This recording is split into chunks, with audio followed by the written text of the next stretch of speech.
this is our free community area, and so we may have some items that have been in our showroom a little longer than we would want them there.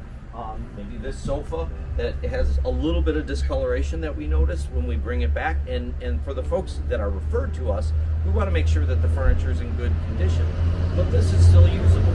So we'll set this out in our free community area, and anybody can come and they can take it. And on an annual basis, we give out about 4,000 pieces of furniture through our free community area, and we estimate somewhere around 1,200 families are receiving furniture. So this is our showroom, and somebody's probably just taken some stuff here. But after families are referred to us, they can come in and they can shop, and they can choose from whatever we have on the floor, and we want to make sure that they get the furniture they need. If they come needing 2 sofas, 2 beds, and a dresser, we want them leaving with that. We don't want to say, oh, we don't have those items. Well, isn't this a nice dining table? We want to get families the furniture they need when they need it.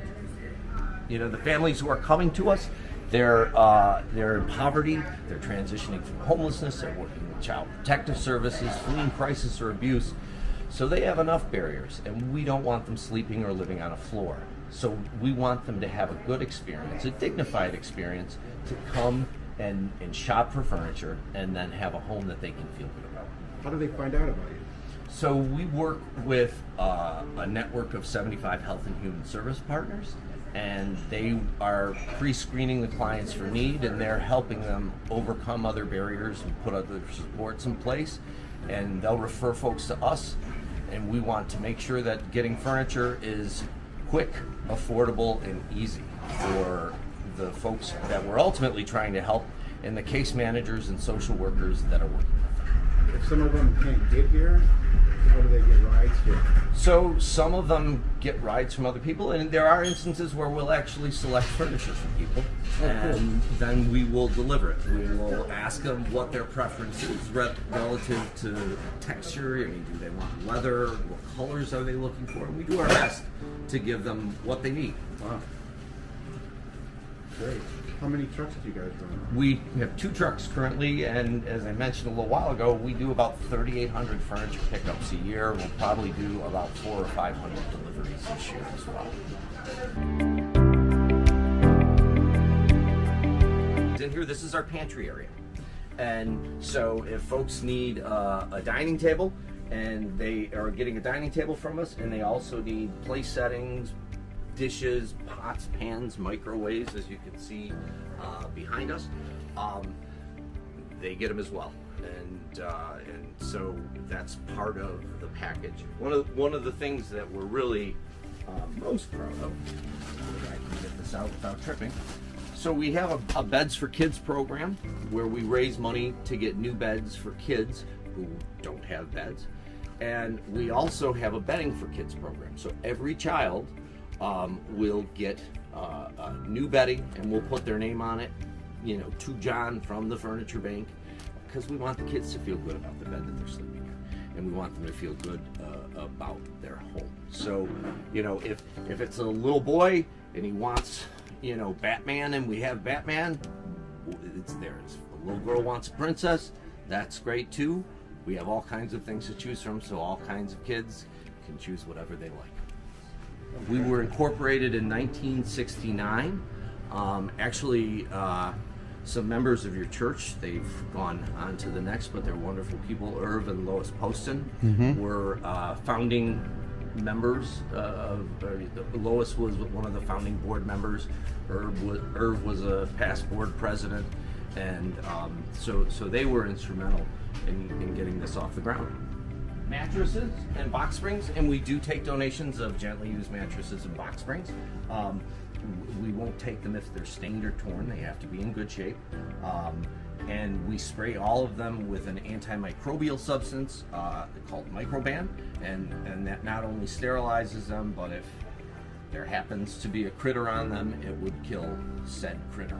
Our crevettes, we have a separate program where expecting mothers can come in and get a cribette. It used to be called a Pack and Play, or I think a playpen prior to that.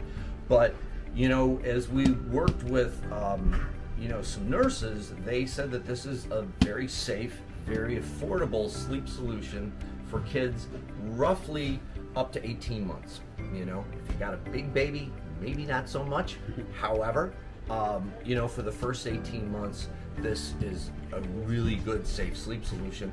And the beautiful thing about it is it's very mobile. So you can take it apart, put it back together. So if mom's living on her own and then maybe moves in with an aunt or a boyfriend, they can just take the Pack and Play with them. So when we give out cribs to expecting moms and new moms, we also provide them with information about safe sleep, SIDS, positional asphyxiation, ages and stages, appropriate sleep. This way, they're not just getting something for their child to sleep in, they're getting the knowledge and hopefully learning about the sleep that their child needs to get a healthy start. Right, and you asked for a copay, is that right? Yes, we ask for a $35 copay, and as I mentioned, these would probably retail for about $100. So many times the copay is given to us by the agency that they're working with. There are instances where the families themselves will pay the $35, but we really think it's important, that they have some ownership, and it encourages folks to make good choices with the resources that they have. I think 70% of the families that we serve annually have annual household incomes of $10,000 or less. On average, there's about 3 folks per household. You do the math. That's not a lot of money by any stretch of the imagination. 90% have incomes of $20,000 or less. So the next strata of say 20% is within $10,000 to $20,000, which still is really tough. And it's interesting. About a third of the folks who we serve report being employed, so they're working part time, and they're trying to get ahead, and it's just really tough. So we want to be there to help them. We've probably helped somewhere around 15,000 families and distributed over 100,000 items, and there's kids who wouldn't have a bed to sleep in, and they would be sleeping on the floor if they did not get services from the furniture bank. And so we give out about 900 beds a year on a regular year, and so I've often wondered, and it's like, so somebody gets a good night's sleep on a bed and is able to pull themselves together and get a good education and go on to something, and then maybe they'll have a kid who does even better and becomes president someday. You don't ever know. But unless folks have opportunity, unless folks have a stable home to live in, especially children, unless they have a warm bed to sleep in every night, their life's going to be difficult, and we want to be here for folks.